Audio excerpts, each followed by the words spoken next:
Todos conocemos la Gran Muralla China, pero ¿qué pasa con la enorme muralla india creada a partir de arbustos espinosos y matorrales? Este muro atravesaba el corazón de la India. Era más pequeña que la famosa muralla china, pero aún así extremadamente larga e impresionante. ¿Por qué no supimos nada al respecto y por qué desapareció? Vamos a averiguarlo.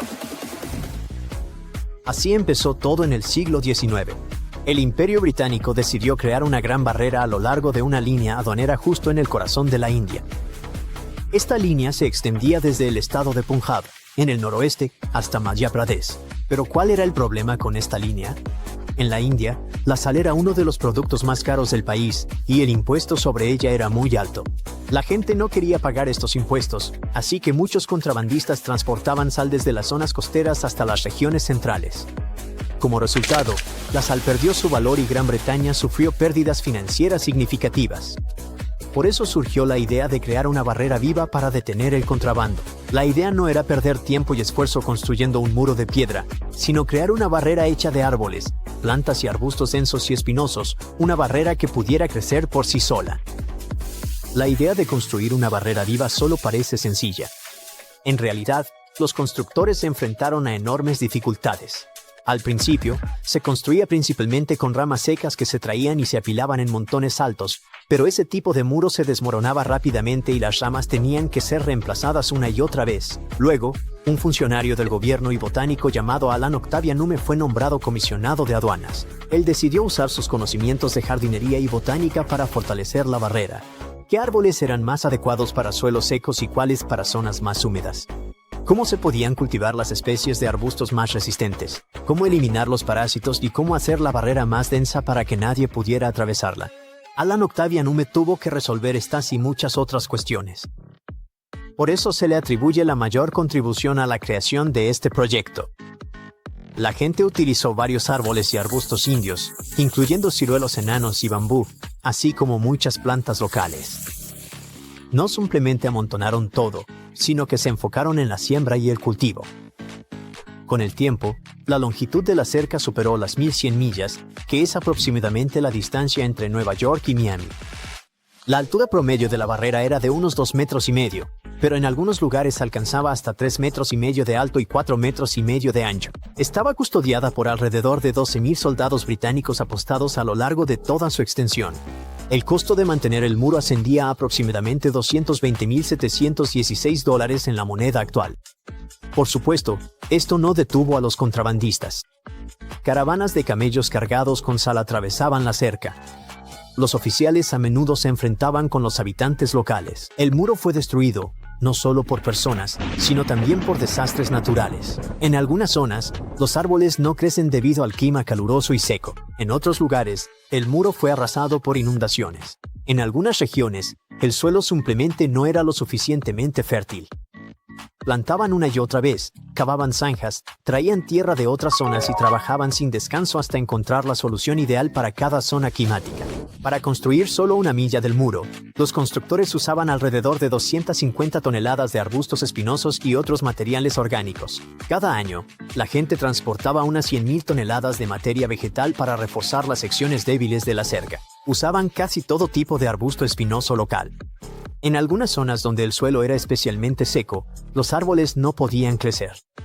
Los constructores traían toneladas de otra tierra, removían la capa superior y replantaban todo. Además de esto, la gente enfrentó muchos problemas que interferían con la construcción. Por ejemplo, las termitas blancas atacaban la cerca y destruían grandes secciones del muro.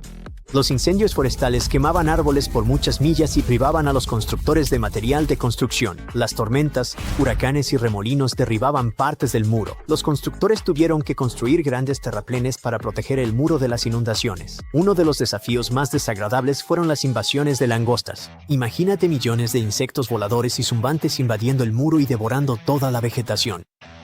Hienas parásitas crecían alrededor de los árboles y simplemente los destruían. En una zona, aparecieron ratas y los constructores trajeron un grupo de gatos salvajes para combatir a los roedores. Todo el trabajo para construir la cerca viviente tomó alrededor de 30 años. Cuando el muro estuvo terminado, se dividió en unas 100 secciones, cada una vigilada por servicios de patrulla. Por supuesto, aún quedaban huecos en el muro. Los contrabandistas lo atravesaban, lanzando sacos de sal por encima o trepando los árboles dentro del muro. Los oficiales chocaban constantemente con ellos. Después de un trabajo tan masivo y agotador, se esperaba que el muro durara muchísimo tiempo, pero en 1879 ya no era necesario. El impuesto a la sal empezó a cobrarse directamente en los lugares de producción, haciendo que el contrabando no tuviera sentido. Una vez que se dejó de dar mantenimiento al muro, empezó a deteriorarse y a cubrirse de vegetación. En algunos lugares, fue desmantelado y usado como leña. En otras zonas, los desastres naturales terminaron por destruirlo. En la actualidad, es casi imposible encontrar restos del seto. Algunas secciones se convirtieron en caminos. Toda la información que conocemos sobre esta cerca está guardada en los libros y registros de varios investigadores que se comunicaron con la gente local o que estuvieron directamente involucrados en el proceso. Ahora, aprendamos algo sobre otro muro mucho más famoso ubicado en China. Este muro sigue siendo la estructura más grande y extensa jamás construida por el ser humano. Su longitud es de aproximadamente 13.000 millas, más o menos la distancia de Alaska a Sudamérica. Pero no es solo un muro a lo largo de un camino recto y plano. Sube y baja, se tuerce y se endereza a través de montañas y mesetas. No es de sorprender que esta enorme construcción se haya construido a lo largo de 2000 años. La Gran Muralla China está dividida en muchas secciones y consta de torres, puntos de vigilancia, estaciones de guarnición y barracones. Todo esto fue construido con ladrillos y bloques de piedra tallada. Para unirlos, los constructores usaron mortero de cal, pero no todas las partes de la muralla consisten en estructuras con torres como las que ves en fotos o en internet. En algunas zonas, simplemente son enormes crestas de tierra compactada. Es difícil imaginar lo titánico que fue este trabajo. Todos estos materiales de construcción tenían que ser transportados hasta las montañas. La gente no solo apilaba ladrillos uno sobre otro, nivelaban el terreno, reforzaban la base y construían día tras día, año tras año, generación tras generación. Hoy en día, muchas partes de la Gran Muralla China están destruidas. Algunos elementos fueron arruinados por desastres naturales, otros por la erosión, y muchas secciones fueron destruidas por personas. Parte de los daños está relacionada con leyendas interesantes. Una de ellas cuenta la historia de la dama Meng Jian. Su esposo fue enviado a construir la Gran Muralla China. Durante mucho tiempo, no recibió noticias de él, así que un día decidió ir a visitarlo y llevarle ropa de invierno. Cuando llegó a la muralla, se enteró de que su esposo ya no estaba vivo. La dama Meng Jian lloró amargamente en su dolor. Según la leyenda, su llanto lleno de tristeza hizo que una parte de la muralla se derrumbara. Millones de personas construyeron la muralla a lo largo de 2000 años, y esto plantea una pregunta: ¿por qué? ¿Cuál era el propósito de toda esta construcción? Una de las principales razones era proteger al país de los enemigos. Básicamente, toda la Gran Muralla China es una larga línea defensiva. La muralla también ayudó a unir y preservar la unidad de los estados fragmentados que eventualmente formaron una sola China. ¿Pero qué propósito tiene hoy en día? Es un sitio del Patrimonio Mundial de la UNESCO. Representa un símbolo de cultura, unidad y la historia del país. Y desde un punto de vista económico, atrae anualmente a millones de turistas de diversos rincones del mundo. ¿Sabías que la India está construyendo una mega estructura visible desde el espacio? Está pasando en Andhra Pradesh, una región con 50 millones de habitantes y uno de los climas más extremos del mundo. Cuando llueve aquí, llueve tanto que causa inundaciones masivas. Cuando se seca, convierte la tierra fértil en un desierto. Esta ambiciosa construcción pretende resolver el problema de una vez por todas. Pero si este proyecto multimillonario falla, las consecuencias podrían ser devastadoras. Veamos por qué. El segundo río más largo de la India se llama Godavari. Durante la temporada de monzones, este río actúa como una manguera de bomberos que nadie puede cerrar. No hablamos de una tarde lluviosa. De junio a septiembre, el cielo prácticamente se abre. El nivel del agua sube y el río pasa de ser un arroyo tranquilo a una fuerza caótica que devora pueblos enteros en días. Pero eso no es todo. Una enorme cantidad de esa agua dulce se desperdicia por completo, pasa de largo por los pueblos y desemboca directo en la bahía de Bengala. Una vez que llega al océano salado, es inútil para beber o para la agricultura. Hablamos de miles de millones de litros de agua muy necesaria que desaparecen en el mar cada año. Ahora bien, por otro lado, tenemos la cuenca del río Krishna, a solo unos cientos de kilómetros de distancia. Ahí, el problema es literalmente el opuesto. Los agricultores miran las grietas secas en la tierra, rezan por una lluvia que nunca llega. El Krishna no recibe un monzón fuerte. y la mayor parte de su agua ya se agotó antes de llegar a esta región. Para cuando llega, es más un arroyo agotado que un río saludable. Por eso las autoridades vieron el mapa y encontraron una solución. Básicamente tomar el exceso de agua del río Furioso y llevarla al río seco. Esto nos lleva a Polavaram. Los ingenieros están construyendo una estructura que es una máquina gigante, no solo un muro. Está diseñada para conectar estos dos enormes sistemas hídricos, como una tubería gigante del lado que tiene de más al que casi no tiene nada. El proyecto combina una enorme presa de tierra y roca con una planta hidroeléctrica y una red de canales. Sin embargo, la parte más impresionante de este diseño es el vertedero. Es un complejo gigante de canales de concreto y sistemas de soporte. Se ve menos como una presa y más como una fortaleza construida para titanes. Es una válvula de seguridad gigantesca para la Tierra. Se extiende por casi 1,5 kilómetros de ancho, más que 10 campos de fútbol juntos, y se eleva más de 15 metros sobre el lecho del río. Tiene docenas de compuertas de acero enormes, cada una de cientos de toneladas, diseñadas para contener muros de agua hasta que el sistema los libere. El vertedero es increíblemente poderoso. Tiene una descarga de alrededor de 140,000 metros cúbicos por segundo. En términos simples, puede expulsar más de 100,000 metros cúbicos de agua cada segundo. Eso lo pone al nivel del vertedero de la presa de las Tres Gargantas en China, una de las estructuras de control de inundaciones más poderosas del planeta. Los ingenieros lo diseñaron para manejar lo que llaman una inundación de cada 1000 años. Y no, eso no significa que debas marcar tu calendario para el año 3026. Solo significa que hay un 0.1% de probabilidad de que una inundación así golpee el valle en cualquier año. ¿Por qué los arquitectos están tan obsesionados con estas estadísticas de seguridad? Porque la ubicación no deja margen de error. El delta del Godavari, río abajo, alberga a millones de personas. Si este proyecto falla, es decir, si la presa se rompe o las compuertas fallan durante una tormenta, no sería solo una fuga. Sería un tsunami provocado por el hombre. El agua destinada a salvar la región la borraría del mapa.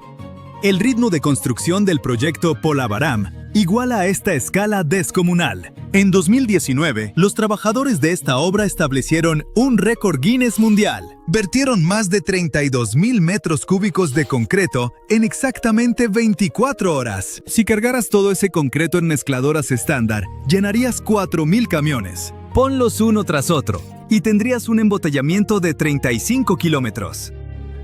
Aún con eso en mente, el proyecto todavía tiene mucho por delante. Es tan grande que empieza a alterar su propio entorno. No solo detendrá o redirigirá el agua, podría cambiar el aire mismo. Una vez terminada la presa, contendrá un embalse tan grande que funcionará como un mar interior completamente nuevo. Pon tanta agua bajo el sol de la India y algo obvio pasará. Se elevará en el aire. Día tras día, la superficie se convertirá en un motor de vapor gigante enviando humedad hacia arriba. Los científicos lo llaman microclima, pero nosotros lo llamamos control climático accidental. Al crear una enorme masa de agua, cambias la humedad y temperatura locales. Básicamente estás instalando un humidificador gigante en una región que solía ser seca. Esta es la parte que pone nerviosos a los expertos.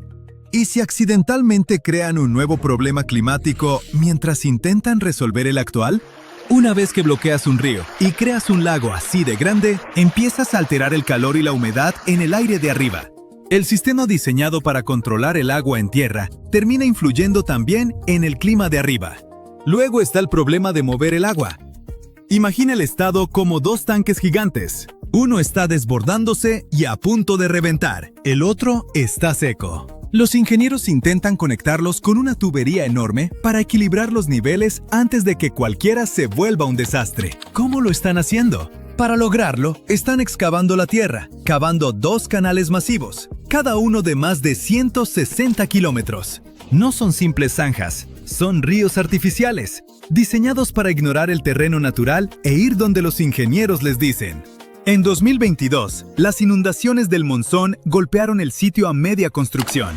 El agua se abrió paso por las barreras temporales y dañó trabajos críticos de control de fugas. El equipo tuvo que parar, evaluar el daño y empezar a restaurar las secciones dañadas. Y los riesgos no son solo que el concreto se rompa. El verdadero costo de este proyecto es humano. Para construir la ciudad del agua, tienes que quitar las ciudades reales de personas. Cuando el embalse se llene, sumergirá casi 650 kilómetros cuadrados de tierra. Tanta agua no deja espacio para nadie. Cerca de 200,000 personas tendrán que ser reubicadas. Bosques antiguos, tierras tribales y pueblos que han existido por generaciones desaparecerán bajo la superficie. Este es el precio del proyecto. Entonces, con todo este concreto y caos, ¿cuándo se corta el listón? Aquí viene lo interesante. Este proyecto ha estado en marcha desde los años 40, cuando los británicos aún estaban a cargo. La primera piedra se colocó en 1980. El trabajo real esperó hasta 2004. Es una obra de infraestructura única que ha sobrevivido conflictos y crisis económicas y aún está en construcción. Partes importantes de la presa principal están incompletas. El embalse no puede llenarse a su altura máxima y los sistemas de energía clave no han sido instalados. Varias zonas de reubicación también siguen sin terminar, lo que significa que la etapa final del proyecto aún está a años de distancia. Aparte de la ambición y la escala, el dinero también es la razón por la que tarda tanto. Los planes iniciales estimaban alrededor de $1,500 millones. Hoy, el costo ha superado los $6,500 millones y sigue subiendo. ¿Pero vale la pena el precio? Depende a quién le preguntes. Para los agricultores que ven sus campos secarse, la respuesta es sí. Para las familias que ven sus hogares ser tragados por el embalse, la respuesta es no. La fecha límite más reciente es para finales de esta década, así que no hay más excusas. El proyecto Polavaram es un testimonio de la ambición humana. Es la humanidad mirando a la madre naturaleza y diciendo: creo que pusiste ese río en el lugar equivocado. Déjame arreglarlo por ti. ¿Funcionará?